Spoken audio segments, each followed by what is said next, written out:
Hello दोस्तों, मैं दीपक मिश्रा स्वागत करता हूं अपने चैनल वो भयानक यादों में। दोस्तों, अगर कहानियां पसंद आ रही हैं तो लाइक, शेयर, कमेंट, सब्सक्राइब और फॉलो अवश्य करें। हम अंधविश्वास को बढ़ावा नहीं देते। इन कहानियों को आप सिर्फ मनोरंजन के तौर पर सुने, बच्चे इन कहानियों को ना सुने।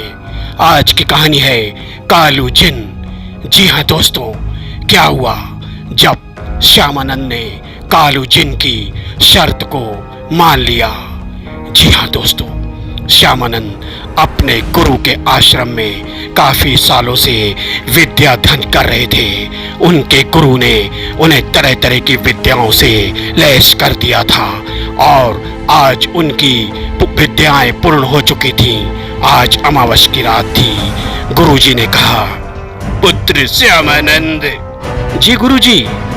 आज तुम्हारी विद्या पूर्ण हुई। मेरा आशीर्वाद है कि तुम सदा सत्य के मार्ग पर चलना। जी गुरुजी, आपने जो मुझे बताया मैं आपकी आज्ञाओं का पालन करूंगा और किसी के साथ भी कभी भी छल और कपट नहीं करूंगा। आपकी विद्याओं को मैं मानव के कल्याण में ही सदा समर्पित करूंगा। मुझे तुमसे यही आशा थी। और सुनो, अब अपने गांव लौट जाओ और जाकर मानव कल्याण करो, लोगों का भला करो। जी गुरुजी। और जाते समय तिलिस्मी जंगल से होते हुए जाना और वहाँ कालू जिन है, उससे हमारे जो शिष्य आज तक उसने कैद करके रखे हैं उन्हें मुक्ति दिला दो और हो सके तो कालू जिन को सदा के लिए तिलिस्मी जंगल से भगा देना। उसके आतंक से आसपास के गांव वाले बहुत परेशान हैं। गुरुजी, मैं आपको वचन देता हूं कि मैं कालू जिन को हमेशा के लिए तिलिस्मी जंगल से भगा दूंगा और आसपास के गांव वालों को उसके आतंक से अवश्य मुक्ति दिलाऊंगा। ये मेरा वचन है। मुझे तुमसे यही आशा है। जाओ, प्रस्थान करो। और श्यामानंद ने प्रस्थान कर दिया अपने गांव की तरफ। वह रास्ते से होते आ रहा था। रास्ते में जो भी गांव पड़ते, जो भी दीनहीन मिलता, वह उनकी मदद करता और जो भी बीमार थे उनको अपनी विद्या के जरिए उनकी जो भी तकलीफों थी उनकी तकलीफों से उन्हें निवारण करवा दिया करता था। और गांव वालों ने बताया, गुरुजी, आसपास के जंगलों में कालू जिन का बहुत बड़ा आतंक है। किसी तरह हमें उसके आतंक से मुक्ति दिलाइए। वह कभी भी आता है और हम लोग के खेत खलिहान नष्ट कर देता है, तरह तरह की फरमाइश करता है। हम लोग जितना खाना उसे देते हैं उसे वह भी कम पड़ता है। अब तो हमारे पास कुछ भी नहीं है, हमारे बाल बच्चे भूखे मर जाएंगे। गुरुजी, हमें मुक्ति दिलाइए कालू जिन से। आप लोग चिंता मत करें, मैं आज ही रात को उस कालू जिन को हमेशा के लिए इस जंगल से विदा कर दूंगा। और यह अवशासन देकर श्यामानंद तिलिस्मी जंगल में घुस गया और जंगल की सीमा पर कदम रखते ही शुरू हो गया कालू जिन का आतंक।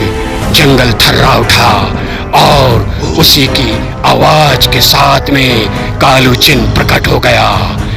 भयानक दहाड़ता हुआ कालू जिन ने कहा, पंडित, तुझे मालूम था ना कि तुझसे पहले तेरे जितने भी शिष्य थे और जितने भी चेले थे उन सबको मैंने कैद करके रखा है।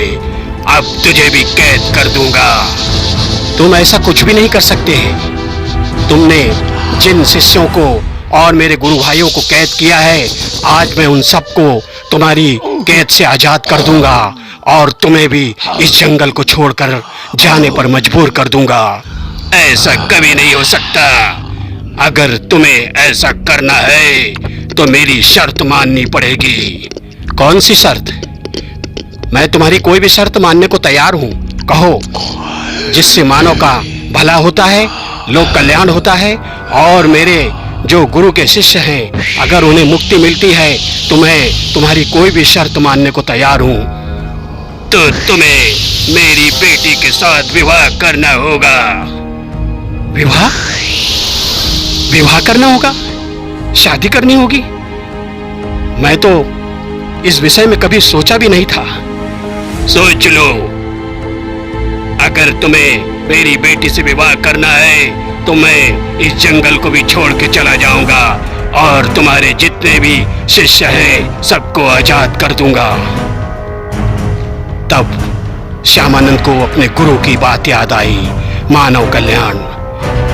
ठीक है, अगर इसी में सबकी भलाई है तो मैं तैयार हूं।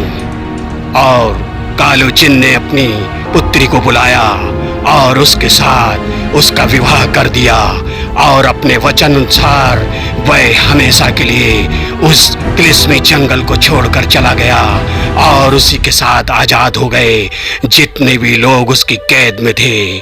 सभी लोगों ने श्यामानंद की जय जयकार की और खुशी खुशी सब रहने लगे।